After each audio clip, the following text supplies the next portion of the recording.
Let's talk about payq. 1, 2, 3, 4, 5, 6. 1, 2, 3, 4, 5, 6.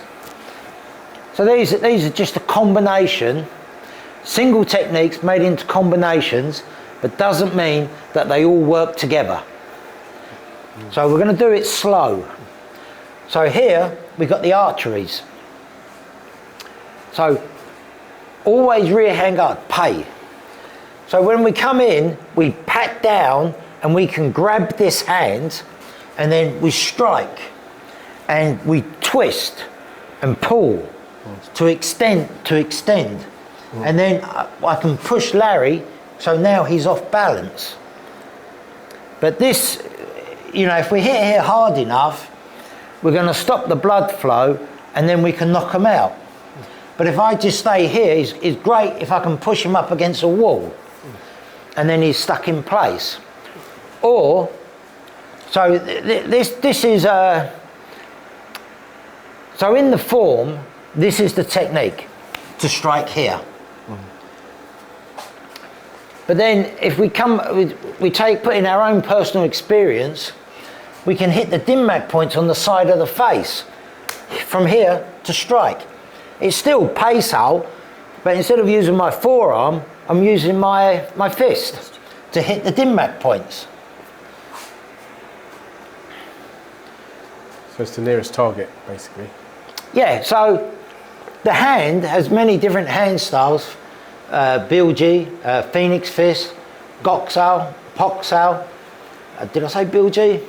Depending on the dim-mak point, because the body has got many curvatures.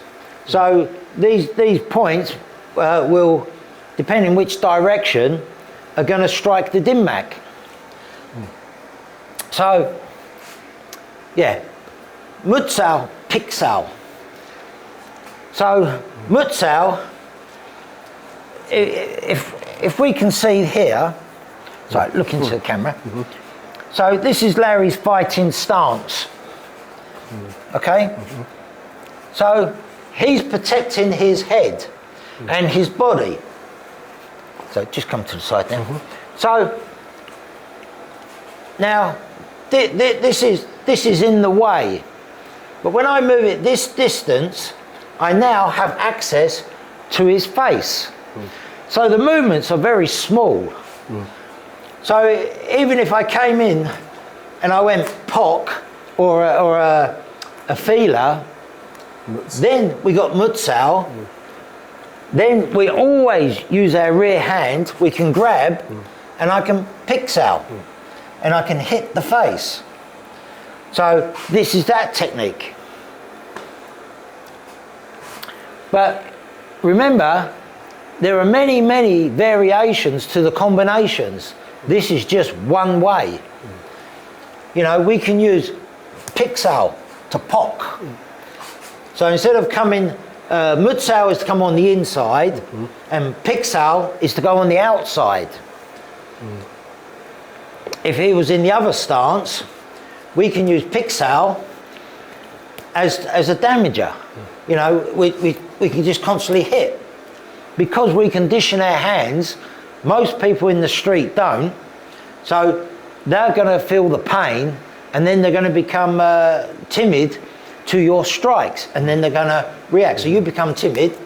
So then when I do this, he pulls back, then we can hit.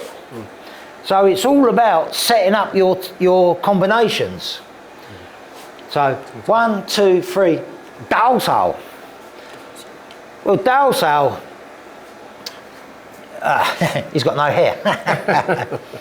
So if you grab someone's hair, you can pull it down. This is Dao Sau. I can grab the t-shirt, and as I pull it, I'm pulling him towards me, but I'm using Dao Sau. So when you get into fights, it's not going to be like this, because you can use Dao Sau in this sense, but let's be realistic in a fight. I'm more than likely going to grab him, and if I pull it here, this is still Dao Sau, but I'm using it as a pull. Many uses. Yenkam, Mandao. Now in the form 1, 2, so I'm using my left and right. But there's nothing to say that I can't go 1, grab, Bill. There is your Mandao. Coming on the inside is always very dangerous. Sorry, change stance. So if I came in, I've left myself open to be struck. You know, if we're very quick, we can grab and then we can punch. Because Bo Sim Sau just means search an insect. Searching means where is the dim-mak point that I want to strike. You know, it's not complicated, it's very simple. So I'm looking for the dim-mak point to strike or to use a destruction technique. Should it be when you use those techniques when you've got the person not, they're not in the fittest stage of the fight? So say... if we're at the beginning of a fight, maybe I'm just going to go bang, bang, bang, go to it. Yeah. And but there's nothing to say because we're here, do this, then bang. And then, so there's the yenkam. I put it into the other hand and we're always twisting the arm. Then I can come in for a punch. Maybe you block. the shoulder, yeah. You know? So then we've got to start moving the technique. So if you train